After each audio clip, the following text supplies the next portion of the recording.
you know what they're finding? Diabetics are reducing their insulin. In fact, at our retreat, we found that, let's see, we had a guy on 90 units of insulin a day, and he was there with us for 2 weeks. By the end of the 2 weeks, type 1 diabetic, which is the most serious and the hardest to conquer, in fact, what are we told, that you can't conquer it? By the end of 2 weeks, he was on 10 units of insulin a day, on a low carbohydrate, high fibre, generous protein, great fats. Doesn't mean the potatoes are out, you just don't eat a whole plate full of them.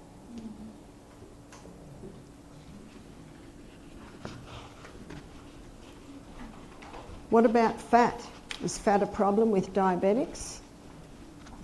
The only fat that's a problem with a diabetic is the altered fats.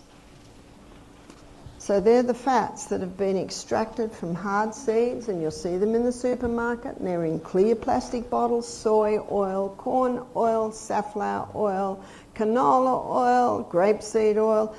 Don't touch them. The only oils that won't cause a problem with a diabetic are the coconut oil and the olive oil. Now, they're very concentrated. I don't suggest you drink a whole cupful, but I don't know anyone who even wants to or could. You know, common sense isn't very common today, is it? They're very concentrated. So you only need a little bit. So when the ladies say to me, "Barbara, what oils do you put on your skin?" I say, "Nothing, but I eat olive oil." Your skin is an illustration of the type of food that you're eating. And on a fat-free diet, often ladies are spending a fortune trying to, put all these creams on their faces, when the fact is, if they would start to implement a little bit more oil in their diet, you don't need much. Maybe half a teaspoon of olive oil a meal, just a little tiny bit. I do acknowledge that some ladies have been born with drier skin and they might need a little something on their skin. I certainly acknowledge that. That's why you're the doctor. Try it, see what works.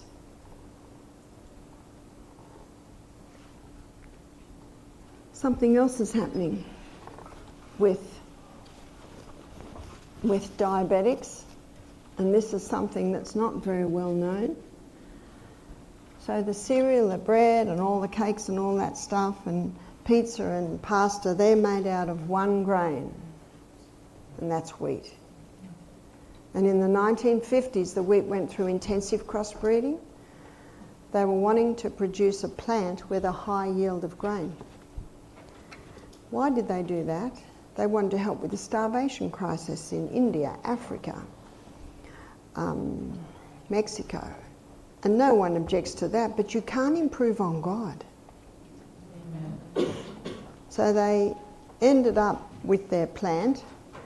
At first it was this high, and it used to be that high. When I was a little girl, it was that high. With a high yield of grain, the stalk broke before the grain was even ripened. So they went back to the drawing board and they came up with a plant only grows that high, thick stem, heavy yield of grain, sometimes 6 to 8 times more grain per plant. That's 6 to 8 times more grain per acre. The farmers loved it. The researcher got a Nobel Prize in 1976 for his hybridized wheat.